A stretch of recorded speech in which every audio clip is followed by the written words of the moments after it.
Back on the Boulevard, Sunday, May 4th, as always, here to prove to you there is no such thing as football season. We're presented by the Believe Network tonight. I was dreading this show where it would be Victory Sunday for TPG and not for me, and it comes in embarrassing fashion as DC gets their absolute doors blown off by a team that I chirped for the last 6 weeks, and I'm in a tricky position tonight, TPG. Yeah, Matt, really sucks for you. I mean, I kind of felt like all that shit talk was gonna, come back and haunt you. But, I mean, as for my Battlehawks, thank God they won because otherwise it would have been a really tough weekend for me. Picks weren't great, obviously, but Battlehawks pulled through and, tied for first in that XFL conference. I'm excited now as we enter these last 4 weeks. Yeah, and while Perkins was very painful for me to watch as a DC fan, it provided some electric entertainment as we highlighted in this week's fastest 3 minutes in the UFL. Friday Night Lights in the Lou, Renegades and Battlehawks fighting for playoff position. Scoreless mid-second, it's HBO Max Duggan. Could watch the full third season of Sopranos with all that time. Finally gonna take off and run away like Vito Spataford of New Hampshire. He's got a crease. Tripped up at the goal line, Battlehawks can't punch it in. But next drive, Duggan will not be denied. Floats one high for Hakeem Randy Moss Butler. 3 catches, 3 touchdowns on the year. St. Louis up 6-0 at the half. Now Bandits down 6, last chance. Pikachu, use Thunderbolt. Loose ball, and the Battlehawks have it. And they're going to hold on for an ugly 12-6 win at home. CJ Johnson's Roughnecks back home against Memphis. Scoreless late first. It's Jalen Hurts McClendon to Justin Independence Hall. Signs as John Hancock in the end zone. Houston up 6-0. Now mid-second. It's Dresser. Winn-Dixie finds J.J. Wilson in aisle 6. Touchdown Boats cut the lead to 4. Now late third up 14-13. Win crushed by Armani Randy Marsh. Scooped up by TJ. Boomer's favorite co-host Franklin.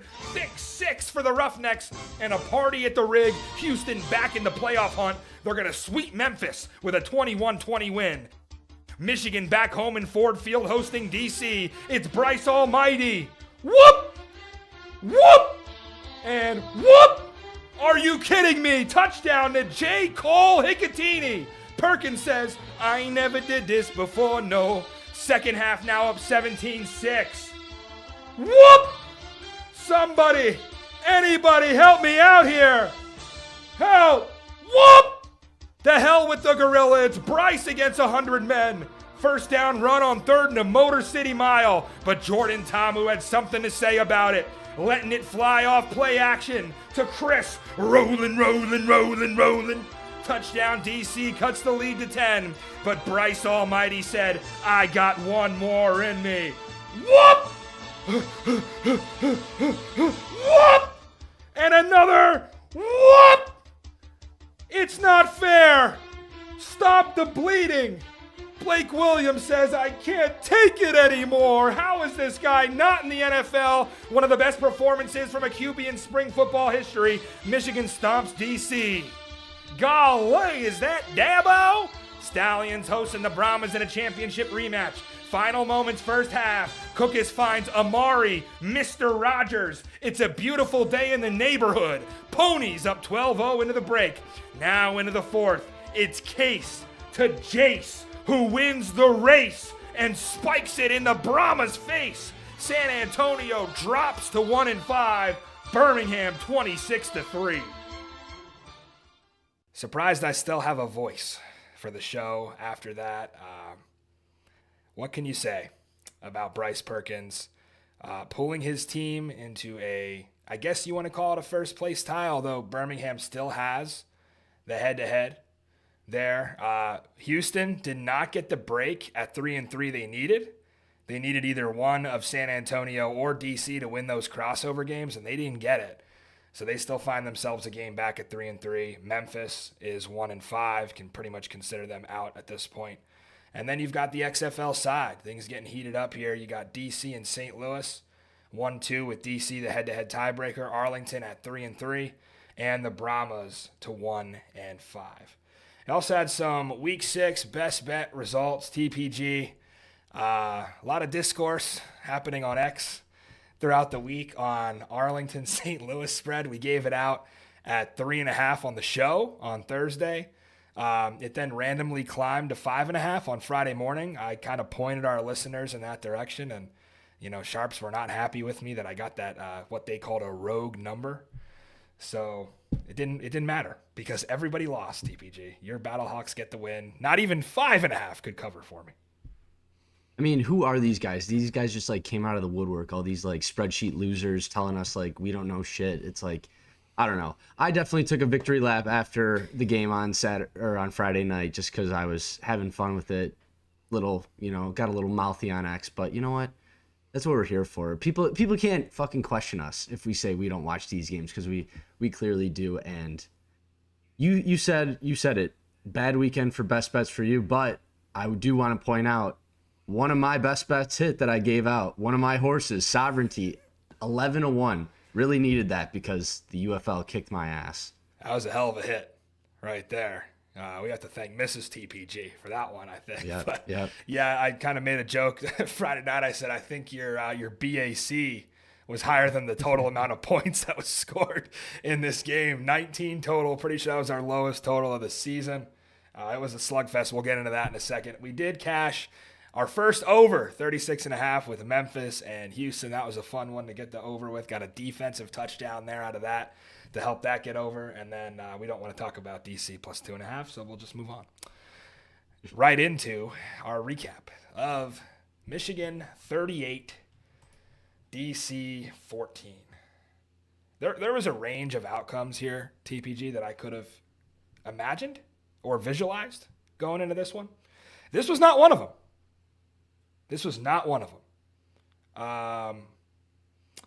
I owe an apology to Michigan Panthers coaches, players, fans, staff, maybe even Samson Nakua.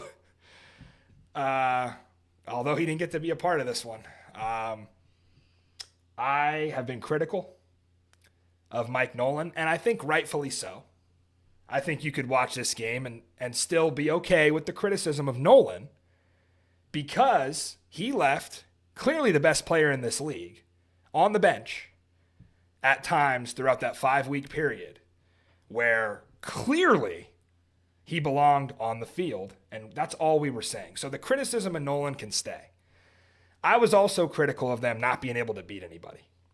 Well, they blew DC's doors off today, and a team that a lot of people thought was the top of the league, including myself, blew our doors off today. So the criticism that I had of Michigan and, maybe some of their defensive issues, I mean, I guess you could say their pass defense and their kicking game, not the best yet again, but it didn't matter because they had the best player on the field. And what we witnessed, TPG, from Bryce Perkins, I want to get your reaction because I don't think I'm able to properly assess this because it was sickening for me to watch. I want to know from your angle, for someone who could just enjoy this performance, what it was like to witness this kind of history unfolding. Well, obviously, I ate shit on this pick too. I was right there with you. I thought DC was going to, take advantage of this vulnerable Michigan Panthers situation that they found themselves in this past week, but proves like we were wrong, right?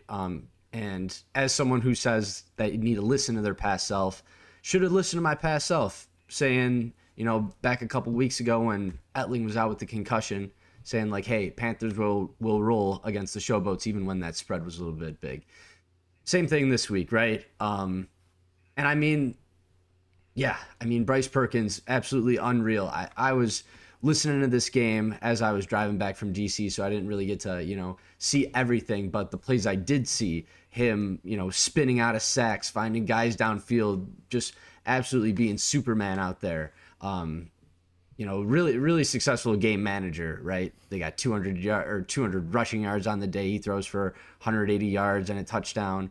And I mean, early in this one, I thought DC had the opportunity to keep it close. Obviously, they drive down the field that first drive, and I mean, you come up with no points, right? On a boneheaded, penalty on 4th down, and kind of from there, it was just kind of like uh-oh mode because Michigan and Bryce were just on another level today. Yeah, and before I get into my takeaways on this one, I do want to say something. I've had a lot of Battlehawks fans in my mention. You got nothing to stand on. You got no ground to stand on. I don't want to make this recap about you. You don't have anything to say. You didn't get buried. You were getting buried after this game. Why though? By who? Not by Michigan. Not by Michigan fans. By these St. Louis scumbags again. And here's the thing: St. Louis beat Michigan when Danny Etling came in and threw a pick. If Bryce Perkins played that whole game, they don't win. Also, DC had to go to their place.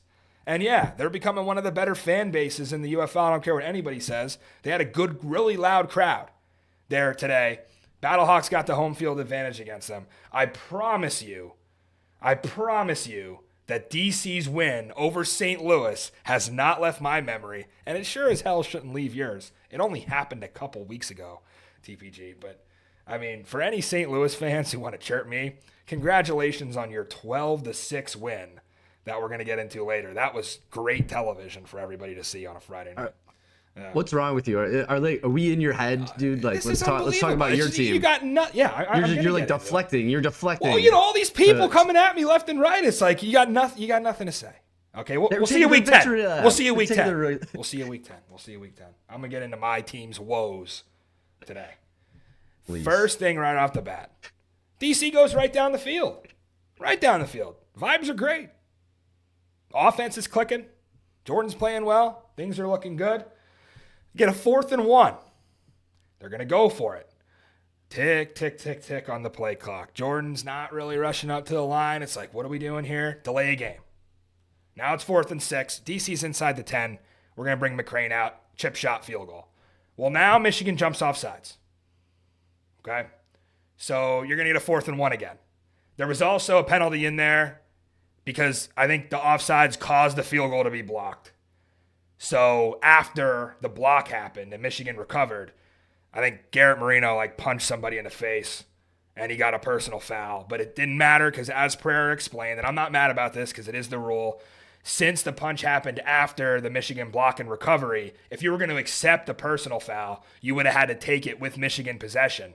So obviously DC wasn't going to do that. Took the offsides, made it 4th and 1 again. So now we're right back where we started.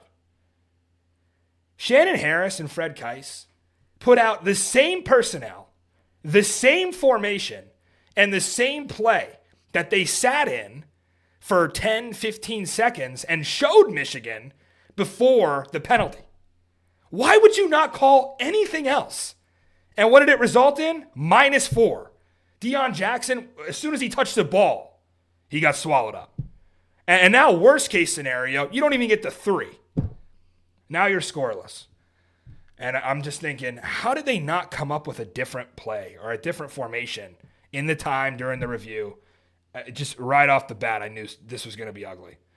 And then, you're hoping your defense can buck up. Bryce Perkins still has, 90 yards in front of him to try to drive. And it was automatic. It was like a video game. Right from the jump. Easy. It was. They got everything. I mean, that game script by Marcel Belfay was perfect. Nobody benefits more than Belfay, by the way, by having Perkins in, because I don't think he had much of a say in the quarterback. You can't point fingers at Belfay for being the reason Etling came in the first 5 weeks. That was a strictly Mike Nolan decision. And you could tell, even Belfay, calling plays easier. He makes everybody's life easier. Makes it easier for the O-line, makes it easier for the skill position guys, and obviously makes it extremely difficult for the defense. And yeah, they do want to go down and score right away. Go for it. I do want to get your thoughts on this. So, like I said, I was driving back during this game, so I didn't catch all the details of it. But there was a situation I thought, it was a closer game in the third quarter. I think DC was only down 10, and then Michigan was kicking a field goal or something, and then it was pretty close. And Potter, he's been pretty bad. Yeah. Field goals, I mean, the drop-off. Someone even tweeted that at us. The drop-off from the Michigan kicking game has been unreal this year. But then there was a penalty on it. He missed the field goal, and I thought that was a really big moment in the game, too, because I'm like, hey, still a 10-point game, third quarter. You saw DC come back last week when they were down 15. So what can you kind of walk me through what happened right there and how that – I thought that was kind of a bigger pivotal moment in the game. It's the Penn State rule from the blocked field goal in 2016. You can't jump over the line. Anybody who doesn't know what I mean, go back and watch Penn State 2016 against Ohio State. Marcus Allen jumps over the line, blocks the field goal, one of the most iconic plays in Penn State history. And they changed the rule after that. You can't leap over the line of scrimmage and over the line to block a kick. I don't know who coached Deontay Anderson to do that. I don't actually blame him because you could tell he gets a head start as if he was coached to do that. Didn't seem like something he just did on the fly. I don't know. Maybe it was, but if he was coached to do that, that's inexcusable. Like, not executing plays and having negative plays and all this that DC had, that's one thing. Like, that's a product of Michigan playing well. Flat out not knowing the rules, that's when you take it from bad to worse. Like, that was a huge moment, TPG. He missed that field goal. Now, yeah, and you get the ball back down 10, yeah. And you could say, well, he quarter. missed it because he had somebody in his face. That's a fair point. Would he have made it anyway? Fine, but it doesn't matter because it would have been 27-14. Well, they got an automatic first down out of that, and they ended up scoring and made it 31-14. So yeah, you're right. That was a huge swing point when it was right after they hit the big 70-yard play action touchdown to Roland, and things were looking up, and then all of a sudden you get this guy jumping over the line.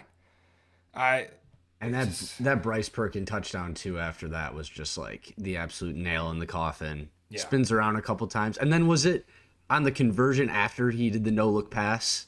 Yeah, and I think he said in the press conference he didn't really have to. Like, he was just toying. Like, all this frustration and all this anger that he built up inside of him about knowing how good he was. I mean, TPG, you could go back to an episode of Springball Boulevard from last year and hear us talk about when they signed this guy. I watched Bryce Perkins at UVA. Like, this is no shock to anybody who watches college football. Google his highlights in college. He was nasty. Yeah, he was. I remember watching him in NFL preseason too. He was leaping over guys. Nasty. Leaping over NFL defenders on the rim. So, I mean. And it's like. He's just on a different level. When he got signed, I knew this was coming. And unfortunately, he had a cock block of a coach, who didn't want to ever let him play. And I honestly think, Mike Nolan will hide behind, the win. But, like, talk about being wrong. Like, where you could have been at this point if you hadn't been so goddamn stubborn about Danny Etling. But now it doesn't matter because now they have plenty of games left. Their whole season's in front of them. And Birmingham looks awful.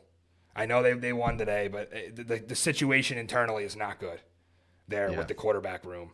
As far as championship hopes, you can beat up on San Antonio. We even said, Skip's lucky. He has San Antonio this week, but we'll get to that later. But yeah, I mean, Perkins is playing chess. Defenses are playing checkers. I mean, he doesn't belong in the league. I saw somebody made an Adrian Martinez comp. Are you out of your mind? Like, he's way better. No, Martinez was a numbers thing. Like, tell me you don't watch the games without saying it, if that's your take, because you're just looking at numbers. Yeah, Martinez had amazing numbers. Don't get me wrong. But you compare the film side by side, he wasn't making plays like this. Absolutely not. I mean, this guy. Who's saying this? These losers on Twitter? Anybody. Yeah, it's like, these welcome guys? to Adrian Martinez. It's like Max Duggan is a better comp for Martinez than Perkins. There is no comp. There's no spring football comp to Bryce Perkins. We've never seen anything like this in XFL 23. XFL 2020. I can't remember a player like this.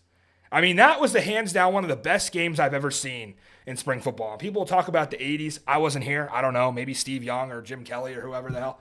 But Bryce Perkins, that was the best game I've ever seen. And it sickens me that my team is going to forever be playing on that highlight reel.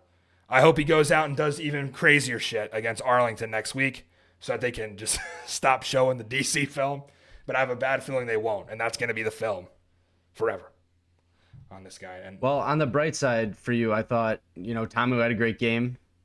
He played really well. Chris Rowland, 12 targets, over 140 yards, and that deep touchdown. I mean, those two guys didn't skip a beat. It was just the defense. I mean, couldn't stop the run. Well, they got ran all over all day. So yeah, and what was the difference? Like, Arlington game last week, also down 11. Okay, you go in the locker room, you make the adjustments. There was no adjustments made in this game. And it was like, yeah, you got the roll and touchdown. Fine. But you didn't play defense in the second half either. I mean, I think the most telling thing about this defense was a play, I think it happened in the third quarter. Perkins went on a crazy run. We showed it in fastest 3 minutes. It was on a 3rd and 20 where they slowed the film down and you could literally see 3 defenders in his immediate area and he snuck through the hole. And he got a first down on 3rd and 20. But he got his helmet knocked off. So he had to come out. TPG, you've been around a lot of football in your life. When the best player in the league comes out for a play, and you got to put Danny Etling in on first down in the red zone, what's the call? You're running it. No shit. My 10-year-old nephew could tell you that. And what'd they do? 20 yards right down our face. That's when I knew. When you know what's coming and you can't stop it, you're not a better team. You're not. They knew that was a run. There's no chance Belfay was letting Etling throw a pick or ruin the game in that situation. It was just run the ball, get Bryce back in, and they got 20 yards to McCrary. Untouched. Straight up the middle. It's like, okay, it's over. As soon as it happened, it's over. And they scored off that. So, I mean, it got even worse. 10 minutes left in the game, and it was 16 they had cut the lead to. Harris punted. He punted from the minus 40. Just give up, coach. Just give up. It's a 16-point game. You got conversions in this league. You got 4th and 12s in this league. Like, 16-point lead is possible. We've seen it before. You saw Memphis and San Antonio last year, right? Like, what the fuck are we doing punting with 10 minutes left? That was really bad. And all this came together to just make me have a very miserable Sunday afternoon. Does it define DC going forward? No. Get right spot next week against San Antonio. Really feel bad for them. Because DC is a very emotional group. I think you know that.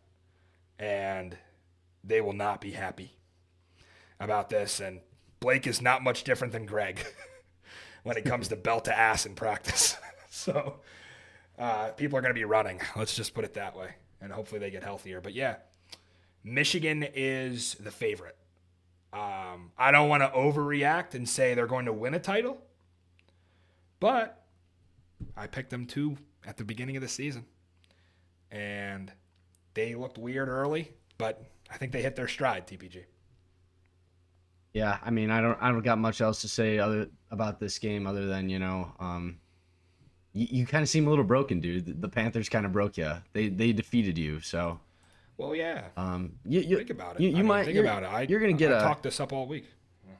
I know, and I feel your pain too because I was right there with you. I was a doubter and proved us wrong. Maybe we did get used as bulletin board material again this week. So lighting fire under these guys' asses. So it's just this certain mentality. It's like they got the best quarterback in the league, and now they have two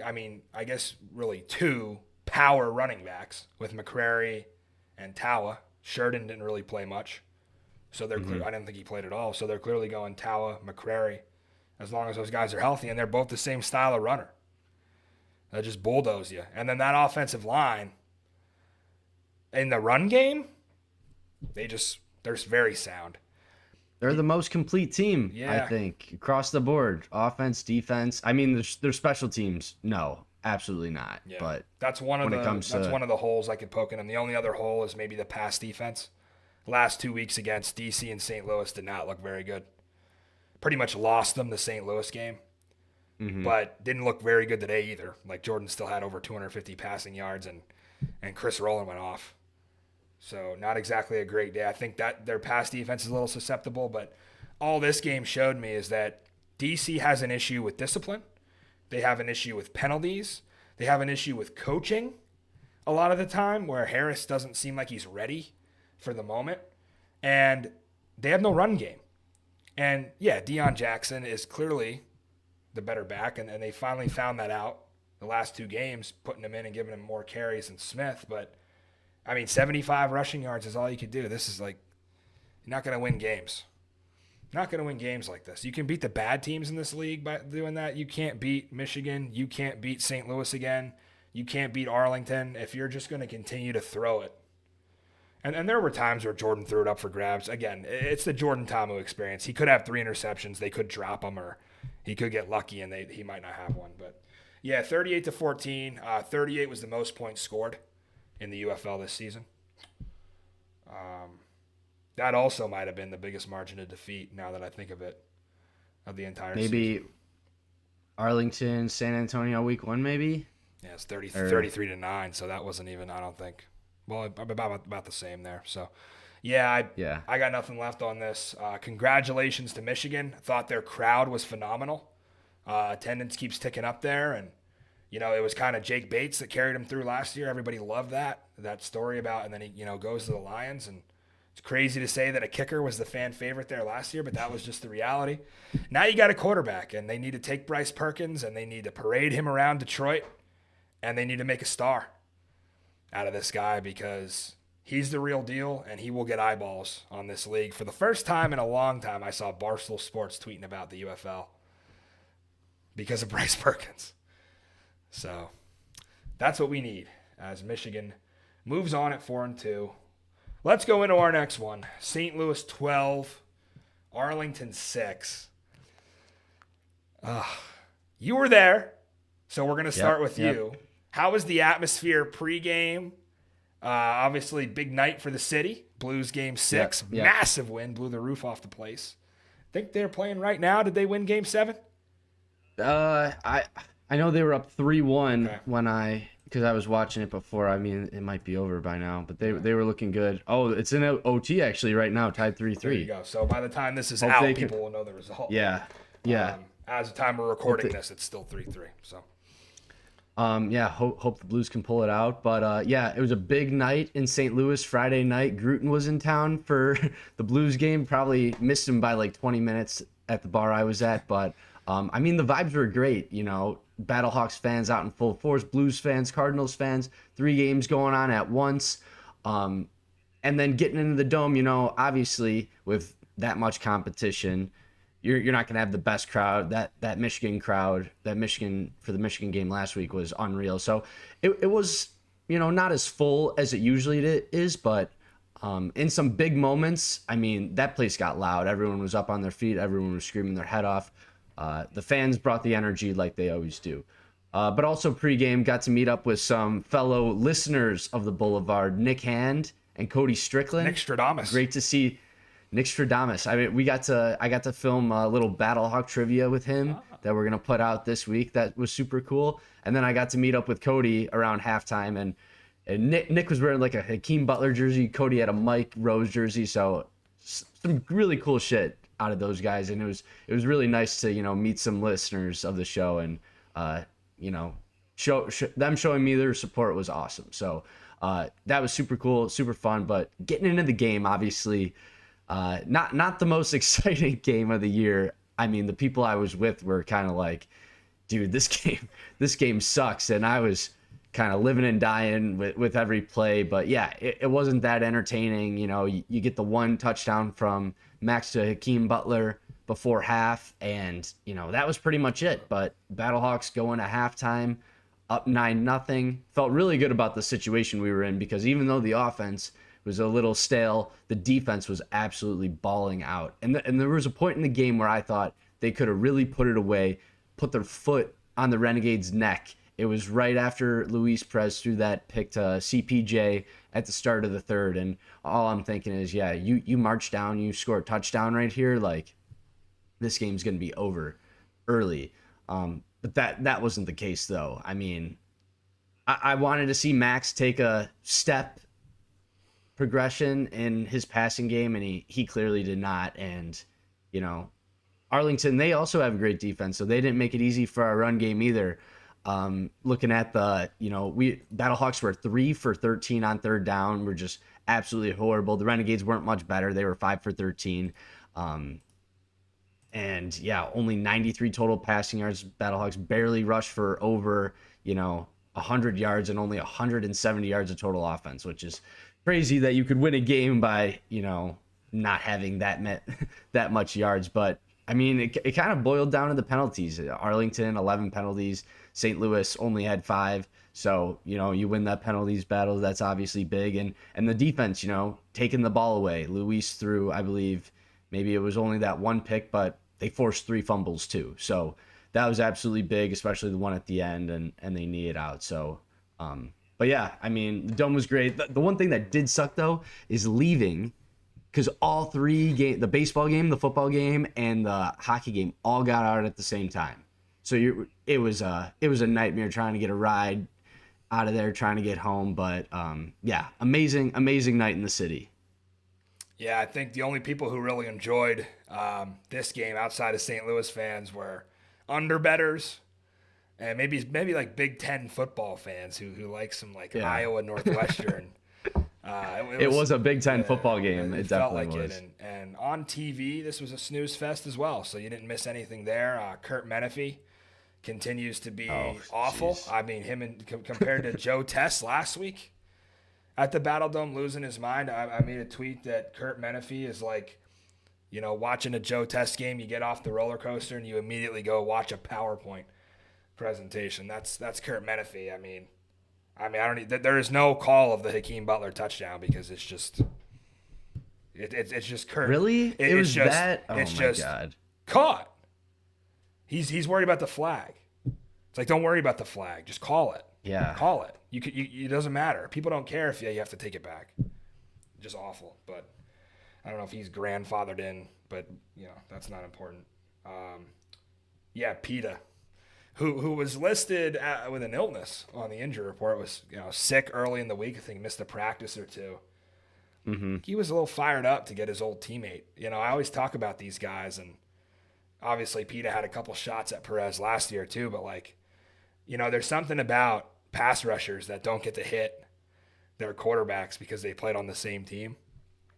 I think there was probably a lot of times at Vegas Viper practice that PETA wished he could have laid Perez out during his Defensive Player of the Year campaign, and he didn't get to because Perez was in that red penny. But yeah, what a day. I mean, what did he force? 2 fumbles of Perez? Yeah, it was 2. It was 2. Yeah. There's a great photo that Stully tweeted out of PETA just laying the wood on Perez, knocking him out. He's all UFL yet again for sure. It was funny to see some Viper on Viper crime, but yeah, Arlington was awful. 11 penalties. There was super challenges that I think they lost the super challenge, and they had 82 rush yards.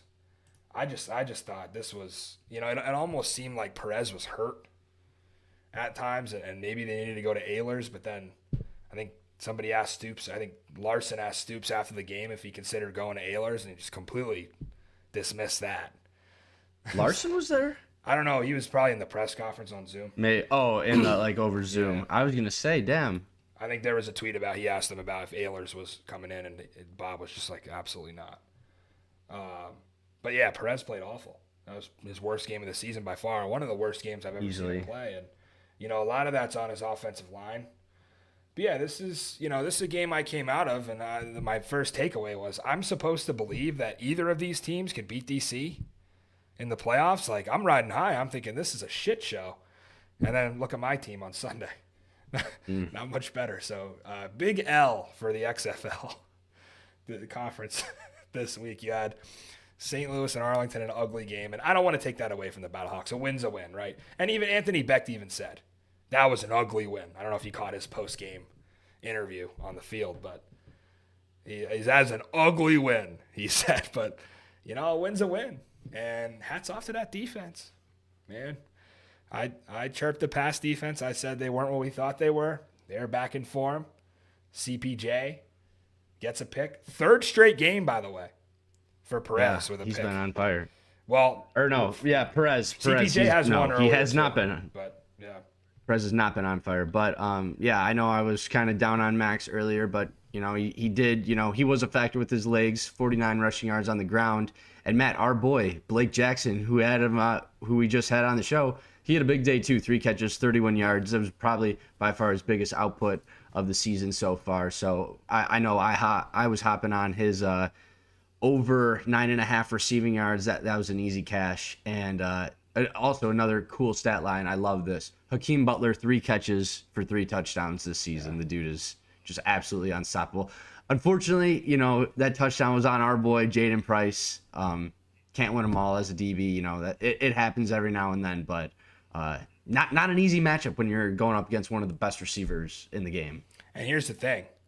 Number one, if Jaden Price can't cover Hakeem Butler, there's no corner in this league that can. Mm-hmm. Number two, if you ever needed any proof, TPG, that Max Duggan was a better quarterback than Manny Wilkins, and I don't want to constantly harp on this, but people need to know that Max should have been the day one starter. Watch week 1 back against Houston. Hakeem Butler was active for that game, had no catches. Manny could not get the ball to him. And what have they done the last 2 weeks? They have forced the ball to Hakeem. Now, maybe that's not all on Manny week 1. Maybe that was a result of play calling and how they were just running down Houston's throat. But I am shocked that he didn't get a catch in week 1 looking back. And he actually ended up getting hurt in that game too. But yeah, I think Max is just, he's like chomping at the bit to force one to Hakeem because it's making his passing numbers look pretty good. Probably the only thing that are making his passing numbers look good. And yeah, he's got, this is, I don't know. I'm kind of torn because he did not play well, and even when Manny was at his worst, it wasn't as bad as this. But you know what? Get the win. I'm ready to just bury the tape and onto the showboats next week. He had 49 rushing yards. Yeah, no, on the ground he was good, but throwing the ball, 36% completion percentage. Looking like Tiamu out there. So. Yeah, and you think about it, like the Renegades had a shot in this game. The Battlehawks could not put them away. There was a point where they kicked that field goal, and Rod is just automatic. And I think Becht had another comment about him saying, "We know we're not going to have him next year, so enjoy." Mm-hmm. Enjoy. He is so good, though. He is so good. He's perfect, right? He hasn't missed yet. Yeah, that's the biggest all UFL lock. Like you could just announce that. Special teams player of the year, probably too. Unbelievable. And it sucks though as a kicker because like you build that up and then it's pressure. It's like you almost want to miss one like week 7 or 8 in like a weird spot so it doesn't get you to like week 10 against DC, game on the line, and then it's like now he's perfect. It's like you almost need to get one out of the way, right? Because that could be pretty scary. I don't think any kicker has ever gone totally. I don't want to talk about it. I think. Arlington right at the end of the game, they had 2 chances, right? They had the Perez strip sack. That drive was going pretty well. And then they forced a stop and got it back. And I think they were inside the 35. And everybody, probably from your vantage point, probably thought Javonte Payton was down. Curious on that last fumble where St. Louis got it back under 2 minutes left to ice the game away. Did that seem like the ball was out? Because on TV, looked to me like he was down. And then they looked at it again, and it was clearly out. From my point, it kind of did look like it was out. Yeah. I'm always thinking the ball's out, but I do think it was out. Like on my first view, I think that was Q Cole with the hit. Great hit by him and the recovery by Nick Whiteside there at the end because Arlington was driving. I think they probably would have scored on that drive. Yeah. You look at Luis Perez, like. Renegades had 1, 2, 3, 4, 5, 6, 7, 8, 9, 10 drives in this game, and that was the most promising one at the very end. And they were only down 6, so that would have got real tricky. Yeah, like that would have been a chance for a winning conversion there. So, yeah, great play to force a turnover there. Or Arlington gets a field goal and then plays for the 4th and 12. right? Yeah. So huge spot to get a defensive takeaway, and they got 4 of them. They got 4 of them on the day. This reminds me of the Battlehawks defense from last year, just constantly forcing turnovers. And yeah, they find different ways to win, right? That's what all you guys keep saying. Yeah. Yeah. No, the defense single-handedly won this game. I mean, not single-handedly, but like big reason why. Yeah. Like we don't win this game any other way because, 170 total yards of offense. I mean, that ain't cutting it. But defense played with their hair on fire, and kudos to that unit. Yeah, Arlington missed a real ugly kick right off the rip. That probably got the crowd going a little bit. That was nasty. It was not a great try there. But yeah, we'll put a bow on that one unless you got anything else. Yeah, you shit talked Bud Selects. They are amazing. I love Bud Selects. So they might be my new favorite beer. I mean, I had plenty of them, but yeah, I was slugging those things like they were water. No wonder why my BAC was high. Because they are water. They are. I mean, yeah, they're great. And probably my favorite Budweiser product.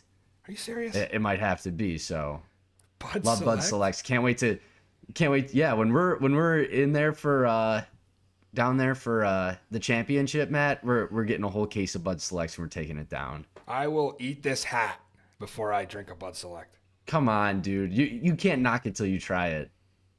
I was kind of like shitting on it too. I mean, I know you shit on it first, but like previously, like I've never had Bud Select before, so I'm like, I don't know if this is a shit beer or not, but I mean, you kind of turned me onto it because you were talking shit, but now I love it. It was great. Well, drinking Bud Selects all weekend. Bud Select hopefully will maybe sponsor Springball Boulevard. Be the official sponsor of TPG at some point. The official beer of the Boulevard, Bud Select. So St. Louis gets the win, moves to 4-2. Arlington is now 3-3. All right. Memphis and Houston. Roughnecks sneak out a 1-point win. Pretty entertaining game. Joe Tess on the call for this one. I just, you want to talk about a coach losing a team a game? Jim Turner lost this game for Memphis. They should have won that game. And don't get me wrong, Houston, great defense.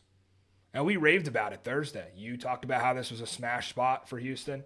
I raved about their secondary, and they got another defensive touchdown. That's just what they do. Just what they do at this point. And Joe Tess brought the energy on that call too. That was amazing. And it was a corner blitz. So what does that say about their secondary? Missing Damon Arnett, their best corner, still had a field day. Top 2 secondary in this league, without question. Without question. Probably right up there with St. Louis, honestly. So, Jim Turner. Oh, Jim. Jim. This was ugly. You can see why he's not a head coach, TPG. Yikes. They ought to hand this thing to Noel Mazzone and let him cook because he was dialing up some great plays in this game. Deneric Prince with a... Or Horton. Yeah, give it a or that too, yeah. Deneric Prince with a 60-yard touchdown right off the rip. Had his over 25.5. I'm thinking, cash it, first play. Bring it back for holding, and then to make matters worse, they actually took him out that whole drive, which wasn't good for me, but was good for Memphis fans who got to see Wes Hills. I couldn't believe Wes Hills came in on day 3 of being part of this team and ripped 13 carries for 47 yards. Probably doesn't look that great in the grand scheme of things, but he ran hard. That's a pretty damn good stat line for your third day in the UFL. But yeah, what are we doing, Memphis? On the plus 40 in the first quarter, they have Matt Conklin. Matt Conklin's a good kicker. I mean, we saw him hit from 50 plus many times. They were showing him hit from 70 in practice, videos of that. So he's unreal. And they're on the plus 40 and they punt. Do you not know the punting rules in this league? If the ball goes out of bounds, it comes out to the 25. Nobody knows the punting rules in these leagues. And I think you got a 15-yard swing because they end up with the ball on the 25. I couldn't believe he didn't kick that field goal. I mean, it would have been 57. Sure, it's deep, but it's not like it was the end of the half where you had to worry about a return. It was just the first routine fourth down in the first quarter. And then, yeah, Houston got it back from there. Jalen McClendon. I mean, he's comfortable short pass game. And he's not like some of the other quarterbacks in this league who feel the need to force it deep. Obviously, Tamu does that. The Battlehawks are now doing that with Butler. Perkins will throw deep occasionally, and then we've seen Matt Corral, when he was healthy, a ton just launch it. I don't think Jalen McClendon threw it more than like 10 yards downfield the entire game. And they were talking about how his short passes are like piss missiles. Like, Hall dropped one because it came in so high. I mean, he throws a laser at, what is he, 6'4", 230, something crazy. So something crazy, built like a linebacker. Yeah, he got to take some mustard off some of those short throws. But again, had himself a game. 20 of 28, 149 yards, no picks. You know, had a touchdown in there as well. And Kirk Merritt had a huge play on a nice catch and run. That was fun to watch. And then he ended up getting hurt. But yeah, I thought Memphis could have won this game. I mean, great stuff in the red zone. I think we saw the one was a rollout off of play action, and they got Dresser on the run, and they kind of covered the back, so he threw to the tight end. Nice throw to the back of the end zone. And then we saw another one in the red zone. He took it on an RPO, and the whole defense went with the running back. That was a great play design. I mean, yeah, he played a great game. I mean, he's definitely the answer for this Memphis quarterback room. I mean, pretty damn efficient. And like you said, I mean, Turner's the one holding him back. Yeah. But, I mean, the defensive play, that strip sack, I mean, or that just not even a strip sack. I mean, it was just a massive hit. Kind of reminiscent of that, the AAF hit. Yeah. You know what I'm talking about? Yeah. Just an absolute blindside. Night, yeah. Wynn's one tough son of a bitch. He is. And didn't he come out after that? Was that when Perry came in? He talked to whoever it was, Acho or whatever, on the sideline, and he said, that's the one you get up and you pretend it didn't hurt. Yeah. Like, that was he took a lick. Armani Marsh, man. Oof. Laid him out. And they got a good bounce off the roll. Scooped up by TJ Franklin there, took it back for 6, and that won the game.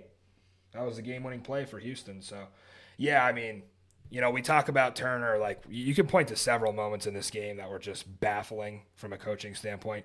Not only the punt from the +40 in the first quarter when you have a great kicker, but end of the half, they get the ball back, TPG, minute 45, 2 timeouts on their own 20. And you're playing, I mean, you got Dresser Wynn. He's a good quarterback. You got great receivers. You got deep threats. You got Adams and Anderson and, you know, Lassiter. Like, you got good guys out there. And you heard him over the headset right away. He's like, play for a field goal. What are you talking about? You got a minute 45 left. You play for a field goal. I hate when coaches do that. And you know why they do it? Because they're worried about their quarterback throwing an interception. Yeah. It's just bullshit. It's like, you gotta go score there. That's what I like about DC. Like, they will go down the field and score on you because they're not conservative. And he said play for a field goal. What happened? They punted anyway. They punted. You know, when you want to play for a field goal, that's when you're not going to get in range because you're being too conservative. And they're letting time run off the clock. They ran it down to like 20 seconds. I think they end up taking a timeout with them in the half. They could have got 3 there. They could have got 3 in the first quarter. So there's 6 points. Missing off the board. They lose by 1. But I agree. I mean, this was a very winnable game for Memphis, just like looking at the box score. 22 first downs to Houston's 12. Yeah. And then what was the other one I saw? I don't know. I'm blanking. Both teams, you know, not great on 4th down, but I mean, Houston just finds a way. And I mean, I was at the bar watching this while the Cardinals game got rained out. Still didn't get a refund for my tickets. Game time, you're not the best. But did Curtis Johnson give us any good? Did CJ give us any good mic'd up moments in this? Of course he did. He sure did. Yeah, he was talking to somebody at one point about how, hey, you go make a play. Your mom's here. I thought that was pretty funny. Yeah, he gets on the headset and he talks to the broadcast. and that's always fun and entertaining to watch. But no, he tried to one up Turner and be the worst coach at one point in the fourth quarter. So I don't know if you caught this. It was a 2nd and 4. Memphis had the ball, and they were down 21-17, I believe, at this point. They had a 3-yard gain on a run by Prince to make it 3rd and 1. He threw the super challenge. I'm thinking. I did see you tweeted about this, right? Does he know? Yeah, does he know what down it is? Like, so even Pereira was a little confused. He's like, all right, so we're challenging holding. So if they get the holding, which it wasn't, then it'll be 2nd and 13. Now, mind you, Memphis was in plus territory. I think they're about the 30-yard line. So you weigh the difference in the challenge. If you get the holding, it's 2nd and 13. Okay, they still have 2 plays to get a first down. If you don't get the holding, it's 3rd and 1. Okay? So really a 3-yard gain is what you're talking about here. They don't get the holding.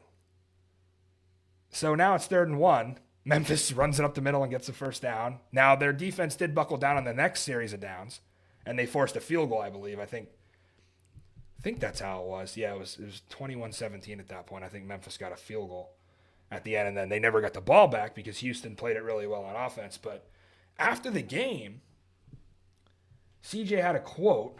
See if I can pull it up here. Larson asked him about it in the post-game press conference, and he said that he wanted to put his defense in a position of 3rd and long because they cover well and they rush the passer well. So he didn't know what down it was. Like, there was no Where's third and... Yeah, there was... Where's Chris Wilson when you need him? Right.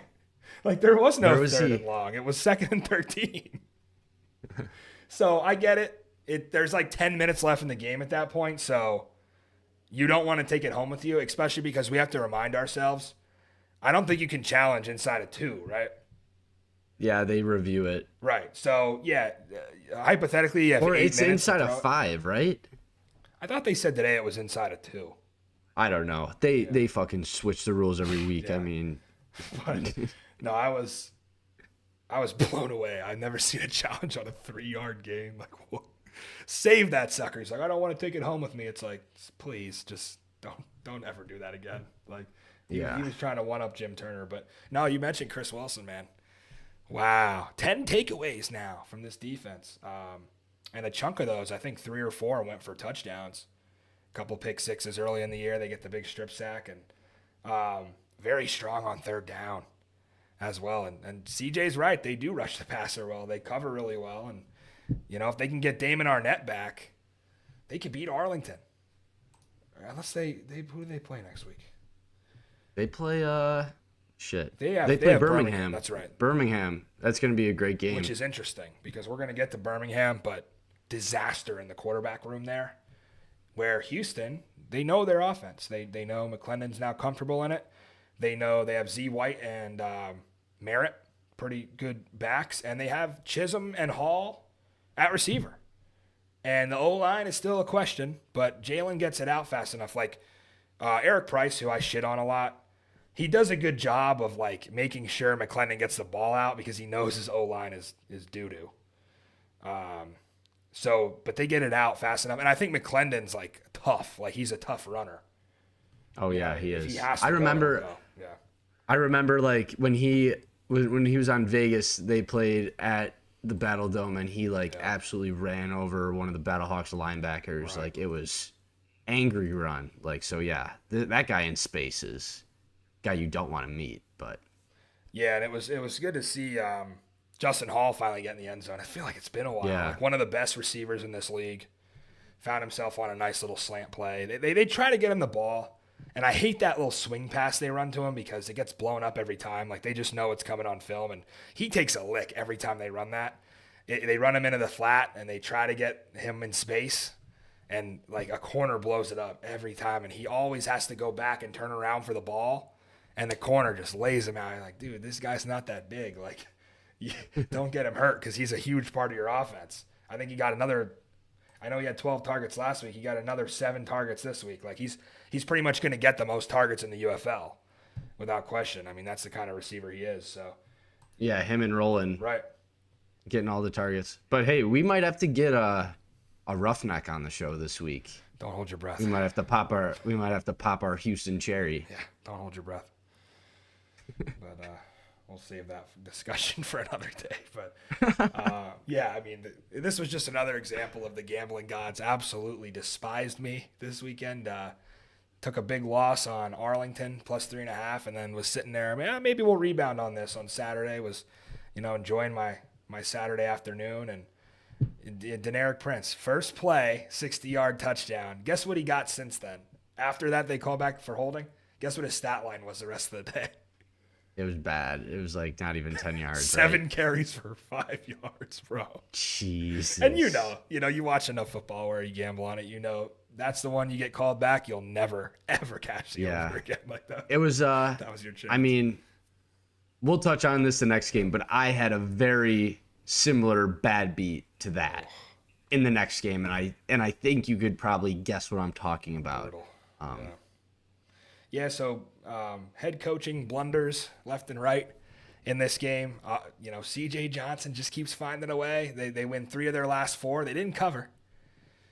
Yeah, they were kind of due for Never make this team a multiple point favorite. It's just they're not.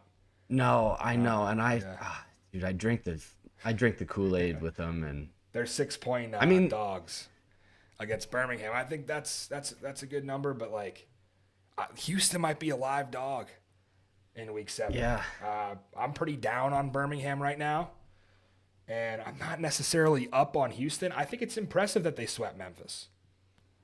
I think they got the Boats back from last year, right, when the Boats swept them.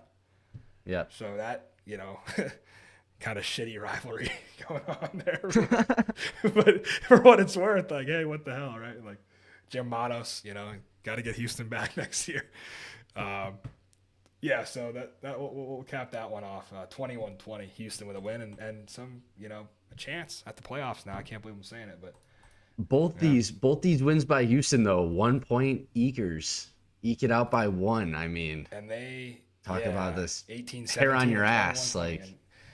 Thank you for finally hitting it over 36.5. I know you encouraged me and got me over the finish line on this one. Hey, just bet the over, and it was sketchy at times, but we eventually get there with a 41-point game on a defensive touchdown. All right, Birmingham 26, San Antonio 3. Kevin Hogan came out slinging it. First play, 58 yards to Justin Smith. You're thinking, oh boy. I stared down Hogan's prop. It was at 129.5. I stared it down for the longest time before kickoff. I'm just thinking, God, what do you do here? Because it's such a low number. For a quarterback that you assume is getting the whole game, right? At 129. But you're also thinking, this pass offense sucks. And they had Ward and Matt Sexton out. So you're like, who the hell are they going to throw the ball to? And I actually thought, wow, when you look at Birmingham, 3 weeks in a row now, they played Jalen McClendon after Henderson came out in the first quarter. That was a quarterback they had not prepared for and not seen. Did not do well. They played against Dresser Wynn, quarterback getting his first go that they hadn't seen before. Did not play well, lost the game. I'm thinking, okay, Kevin Hogan, you got a shot here. Defense doesn't prepare well for quarterbacks they haven't seen yet, right? Birmingham is such a intense prep team. I feel like they're not very good on the fly. And you could tell when Skip gets stressed out about that, where he's like, this is not going to plan. Where some other coaches in this league, it's you roll with the punches and you take what you can get.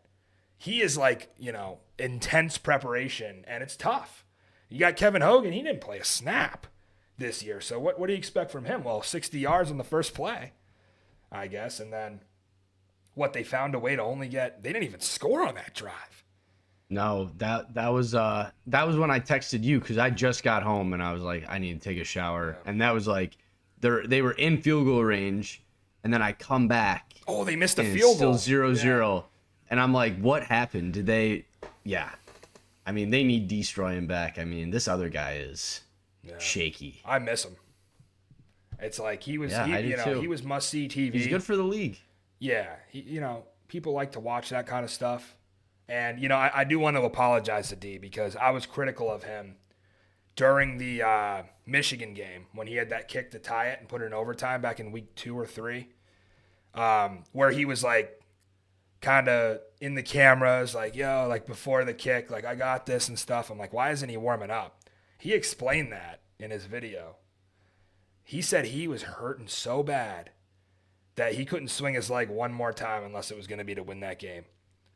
So he was already hurt in that game somehow. And if you go back to like off-season stuff with him, he says the same thing. I don't know if he swings too hard or if he just like he's too small or he doesn't have like he's trying to out-kick himself. But he's always hurting his leg and his groin and shit. So that is not a good sign for him. Like, I don't know what he's going to do to fix that. I don't know if it's it's a technique thing, but yeah, no, he missed that kick because he was hurt. He had a couple 50s in that Michigan game, so I think he hurt himself on one of them. But yeah, it sucks that he's out because this other kid sucks. And, D's not going to miss an easy kick like that. And it was all downhill from there for San Antonio. I mean, I thought Hogan played well. It was just like the rest of the offense, I mean, was just god awful. Like, they couldn't run the ball. Only 24 rushing yards on the whole day. I mean, you're 0 for 10 on third down. Like, just absolutely horrible. Hogan, he found, Justin Smith twice deep, and then, well, I alluded to this earlier, but that Jontre Kirkland drop, like, oh. Yeah, can we talk about that for a second? I had his anytime touchdown, and I was screaming at the TV, like, fuck. Yeah. My parents are like, what's going on? And I'm like, this guy, this bum. Yeah, I hate to dance on your grave, but guess who had his unders? Oh, yeah, Damn. I hate to say it, TPG, but we talked about this in weeks prior. There's 2 really good receivers that have been great in spring football that always get a high number on their props because people have respect for their game. It's Ja'Cour Pearson and it's Jontre Kirkland. And they're both in the same position. Luckily, Ja'Cour's on a better team. But individually, they're both in the same position. They don't belong on the field. They are not a starting caliber player at this point. And I think they're just getting reps because, they've done it before and they've put it on tape and coaches can hope that they have a breakout play. It's not happening. Jontre Kirkland should not start the rest of the season after this. And then you had Speedy Stevenson, who's been on the bench for Jontre the whole year. Great catch. He had some big catches, yeah. Did you notice what Pardee did here? He played all the backups. He didn't just play Hogan. He played the backup receivers. Harris, I don't think, saw the field. I saw him at late in the game, but he didn't start. Yeah, it was no. And Kirkland didn't start. You mentioned that to me. Yeah. You mentioned that to me too. And he was playing some backups for sure. I think he's in that mode where a lot of coaches get in spring football, where if you have a bad team, you start playing the 3s just to get them some reps. And obviously, that's not a winning situation. Like for Birmingham, I don't understand how you win this game 26-3 because it sure as hell didn't look like it. Right. We talked about this with what would happen if they lose Corral. And now we have the answer. They're not going to win a championship. And Skip can talk all he wants about Ripper Magoo coming back. What the hell is that going to do? The guy who got sacked 8 times in week 1 and couldn't throw the ball more than 5 yards downfield, he was awful. Who cares? I'd rather cook us at this point. Corral's the guy that you hate to lose him. What is he, 5-0 as a starter? Going back to last year? And he was 5-0. Sure, they got the win today, but who the hell wouldn't beat San Antonio? You know what I mean? Like anybody would have beat this San Antonio team they're just today. Lucky. Like they're lucky they had him. And, Skip wants to do the 2 quarterback thing again. Peasley, all right. Peasley looked okay before he got hurt. But now he gets hurt. And Skip says in the post game, we're going to MRI him. Don't know if you caught it, but they did it all access on Fox. Cookus literally said, Yeah, it felt like there was a my knee. bubble. Like it felt like there was Exactly. water on his knee. And it was killing him. And Skip like joked in the postgame, oh, we're going to put him in a bubble. It's like, no, you're going to get him to the team doctor and they're going to rule him out. And then you're going to hope that Peasley could come back. That didn't look good either. No, not What at the all. hell is We're going gonna have on? Jamar Smith. We're gonna have Jamar Smith before you know it. I mean, we're just like, it's just brutal. Like really, really short end of the stick for this team. Like we've seen 4 quarterbacks You're going to hate me saying take this. snaps for this team, and you're gonna have 5. You're most likely gonna have 5 next week. So, I mean, they still managed to get it done. I mean, 300 yards of total offense, not easy to do in this league, and I mean they showed up today offensively, which was good to see. There's only one man who can save the Stallions quarterback room. As a vet with experience, he's not doing much right now. Home state. Can pick up the offense right away. 2-letter name. Attendance would be great. Just saying. Just saying. There's no chance. He's going to get on the phone with him. I know there's no chance. But you know Skip's going to try. He's going to try. He's going to be on the phone tomorrow morning with everybody that he can think of. Even the ones he knows are going to say no. Ben DiNucci. That's another one, right? Just got cut. No longer in the NFL. Actually said on Twitter today, I have no interest in playing in this league. Actually, Ben, like, why are you flaming the UFL? Like, he's flaming Houston's crowd. I don't want to play in front of 50 people. Dude, I bought your hat. You literally did a UFL licensing deal. Like, don't shit on the league, man. Like, he's doing the Brandon Silvers route. Like you're. I know, and it's like it's not. I get it because he loved the XFL, and he's Team Rock, and he's Team Dragons, and he's Team all those. That leadership on Redbird's side, and he doesn't. Obviously, he's a big hater of this merger. He didn't want to play after the merge. He made that very clear, right? If Seattle was still around, and I know he even mentioned he would have played for St. Louis as well, which is a total troll. Don't believe that for a second. I think there might have been some talks about Memphis as well. I won't say anything, but yeah, I don't know what to believe anymore. But yeah, Skip's going to be on the phone with several people because he's in a bad spot right now, and if Cookus is out and Peasley is out, you got one quarterback left, dude. And I'm going to be getting the call.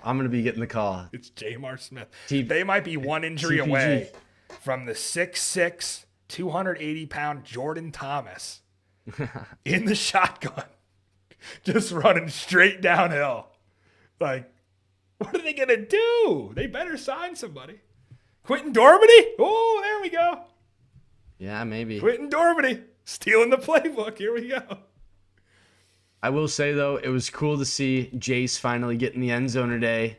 After a long 6 weeks of going scoreless, he finally gets one. I've been taking his anytime touchdown ever since our whole, beef went down. So he definitely saved my bankroll this weekend. That was cool. And then Dabo Sweeney being on the sidelines too. They interviewed him for a while, and I really liked his story about he grew up outside of Birmingham, and he was a big Stallions fan back in the '80s, and that was super cool to see. And I know I saw some speculation though on Twitter, hey, maybe he should buy the team, because that would be absolutely amazing. And his little flame on Devin Gardner after the interview, telling him he liked his Michigan State green suit jacket. That was hilarious. And Joel Klatt, and who was the other guy in the booth? Kevin Kugler.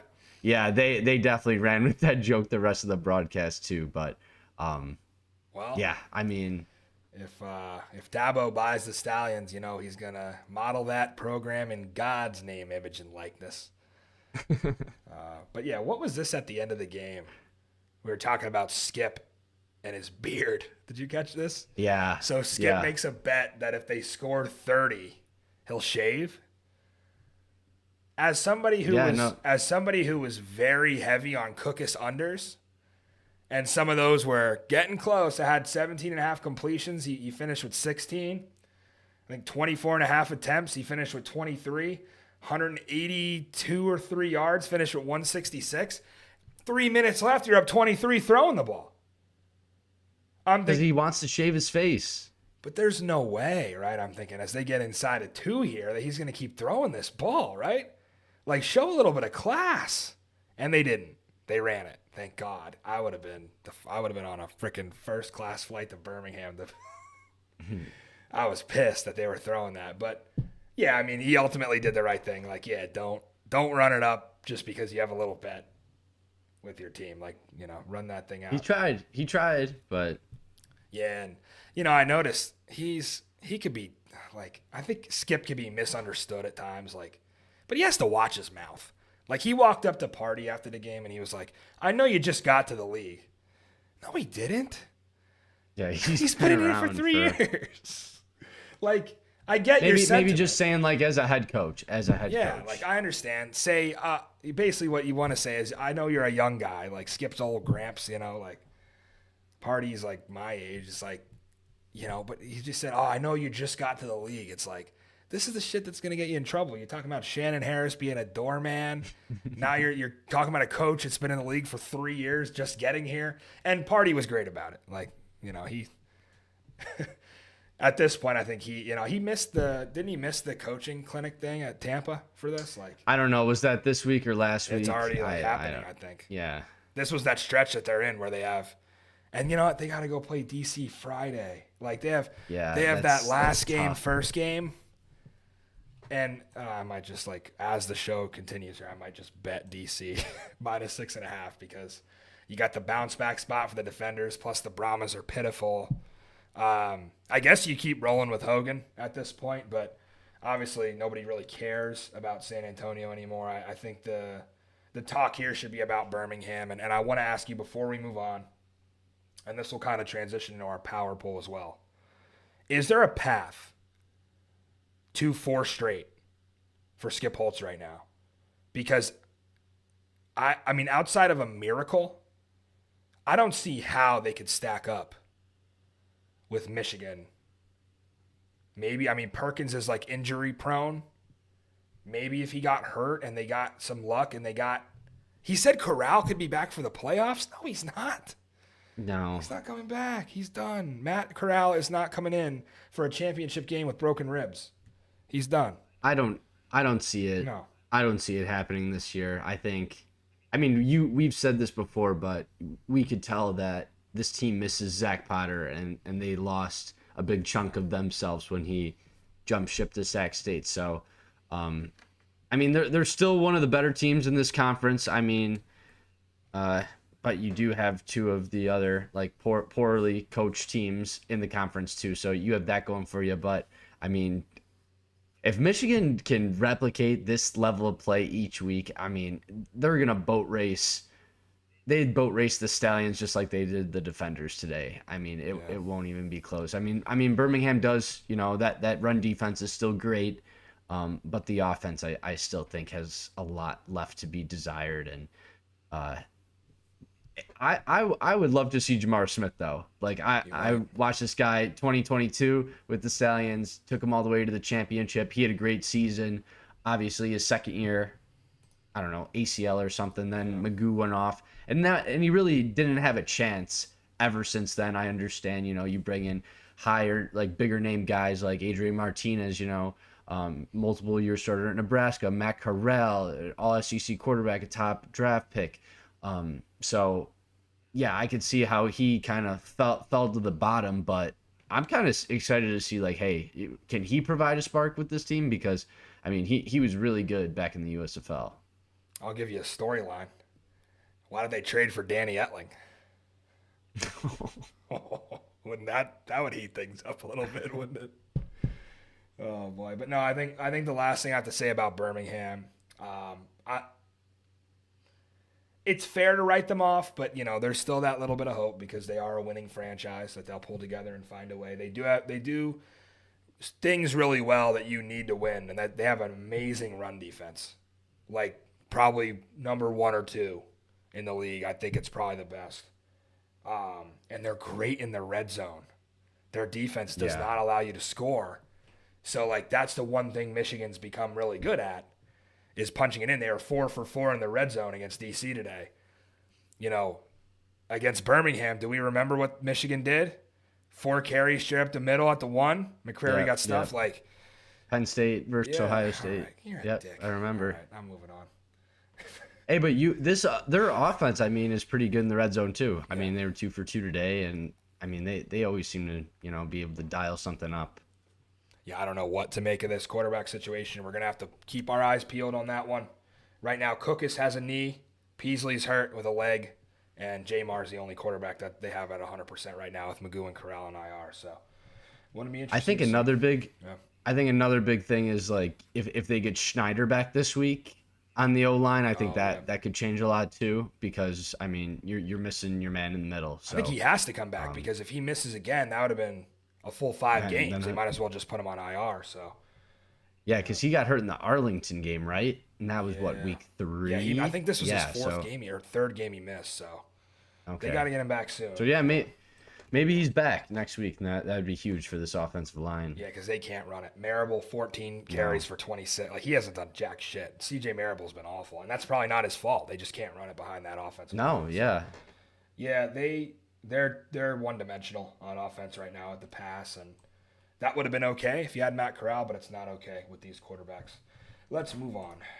We got a power poll to give out. Let's run through it quick for those on podcast. Disclaimer, 4 straight weeks that the number 1 in the Boulevard power poll has lost outright. So I'm going to do the right thing here and put Michigan at number 1 because I hope they lose. I'm just going to keep this trend going. I'll just never put DC at 1 again. I said this last week. Still put DC at 1. I cursed my team. This had nothing to do with Bryce Perkins, right? Everything to do with me cursing my own team by putting my number 1 in this power poll. Michigan at 1, DC at 2, St. Louis at 3, Birmingham at 4, Arlington 5, Houston 6, Memphis 7, San Antonio 8. We always talk about the spots we had a little debate over. You said maybe flip St. Louis and Birmingham, but I don't know if you look at early lines, Birmingham a 6-point favorite over Houston and St. Louis a 4-point favorite over Memphis. I mean, both on the, Birmingham at home, St. Louis on the road. So if you had a hypothetical Birmingham, St. Louis, I think it would be a pick'em. Probably. Well, we'll find out in week 8. Depending on where it was. Where is that game? It's in St. Louis. Okay. That's right, because they had the McCarran Bowl last year in Birmingham. Yeah. Mm-hmm. Okay. So, yeah, I know. I mean, I'm proud of you for admitting that, maybe your team's not a top 3 team, but I think they are because they have a hell of a defense and they have a good run game. Yeah. So, yeah. I don't know. Just the offense for the Battlehawks just left a lot for me to be desired, I think. So I think we'll see how Max bounces back. I mean, a win's a win. The one overreaction I didn't want to have, because obviously everyone's going to call me out for having DC at 2. That's where they belong. You can't overreact after one bad game. I think the one where I was a little concerned was Birmingham over Arlington. Obviously, Birmingham got the crazy 1-point win over the false start.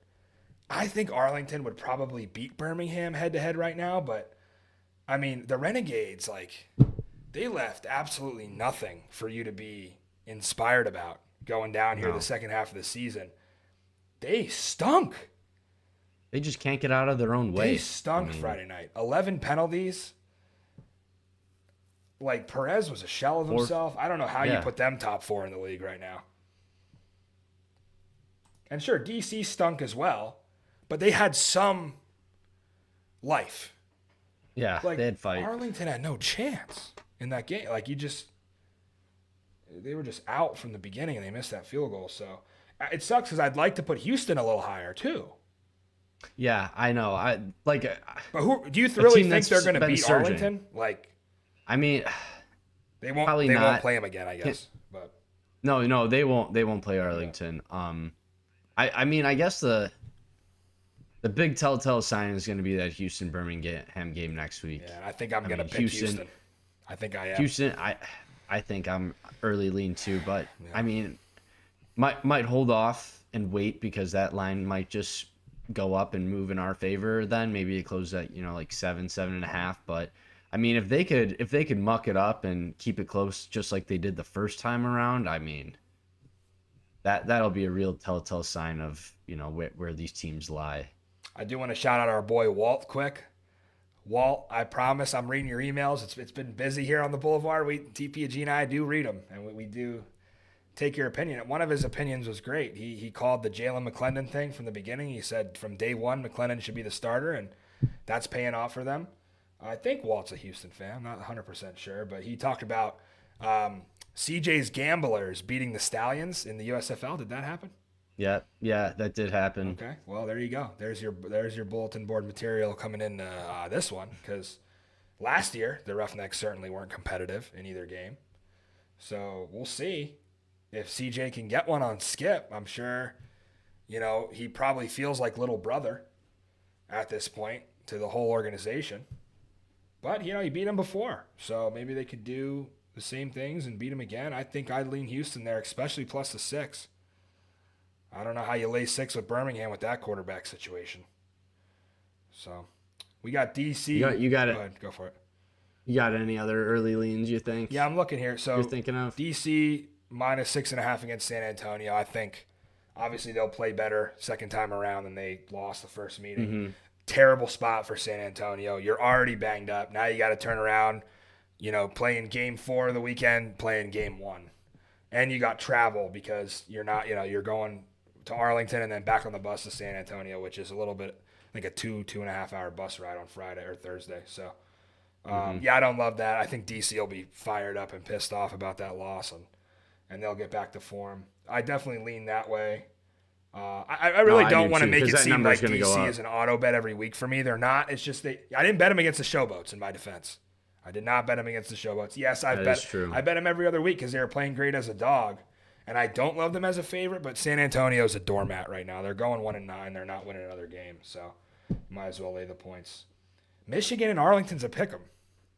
I mean, this makes no sense. This makes zero sense to me. I mean, I love Michigan in this early spot because I could see this closing, 3-4. I think the crazy part is, Arlington. So Michigan was a favorite against DC.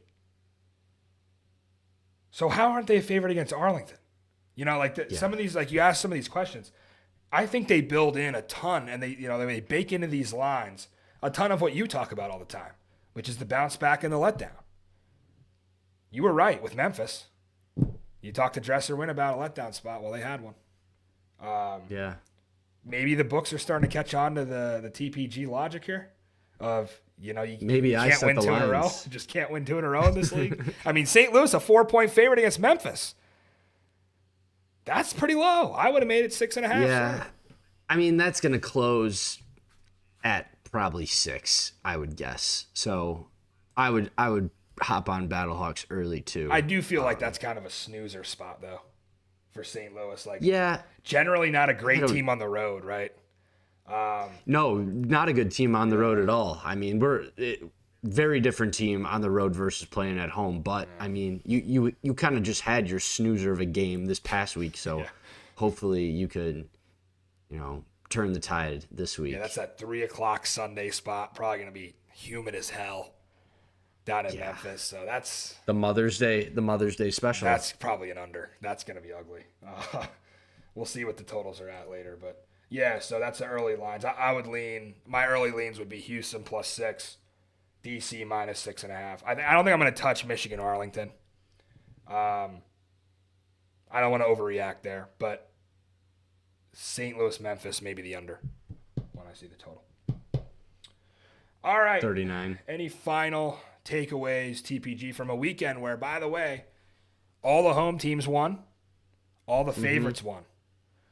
Wow. Not as good as last weekend, I think. Yeah. Last weekend the games were great, except for that last one, obviously. But yeah, not the best slate this past weekend, but you know what? Be thankful that you have these games because, you know, come July, you're going to be dying for some football. So, yeah. And John Trey Kirkland sitting in the stands watching on. That was a fun little moment as he hopped into the bleachers. Almost fell out of the, like he almost slipped getting out too, which was pretty embarrassing. But it made for a funny little moment that circled around Twitter a little bit. So Samson Nakua will be back for the Panthers next week. Funny, they actually mentioned, they did exactly what I said. They said Samson Nakua when they were calling Kai's name on the broadcast. I was like, God damn, I knew that. I just knew that was going to happen. But I mean, tough gambling weekend. We'll bounce back next week. DC going to have a tough, hard week of practice. I know. I said I already booked my dinner reservations in St. Louis on June 14th. I got my Tony's Italian restaurant reservations already go. I'll literally show you the Oh, wait. screenshot. Is that the place in Ballpark Village? Yeah, I think the best so. restaurant in St. Louis. Yep. That is. I was there, but I was a little drunk. I didn't remember what it was called, but. Well, this is a fine dining establishment, so you might be talking about a different one. But okay. We got Tony's award-winning fine dining Italian restaurant in St. Louis that accepted my reservation, suit and tie only. So, hell yeah. I already booked that for the night before the championship. So we'll see where my big mouth gets me. I'll leave it at this. Bring it on, St. Louis. I don't want to look too far ahead. We got some big games since then, but you have no ground to stand on talking to me about losing to Michigan just because you beat them. I don't care. Until you beat us head to head, I don't care. So we're gonna keep this. I'll give you that. I'll give you that, but we don't forget. We don't forget about that ass kicking in week 3. Just remember that. All right. For the St. Louis scumbag, TPG, who was in attendance at the Battledome, had a great time. Thank you for your coverage. Can't wait to see the Battlehawk trivia with Nick Stradamus. Yep, that'll be great. You did get probably Tuesday. I'm looking to put that out, so be on the lookout for socials. Can I plug? Yeah. Before you finish, TikTok, Instagram at Springball BLVD. Follow, like, comment, share, do all that good stuff, and may the 4th be with you. All right, for the St. Louis scumbag TPG, I'm Matty Fresh. You always remember, there is no such thing as football season. We'll be back for week 7 on Thursday night.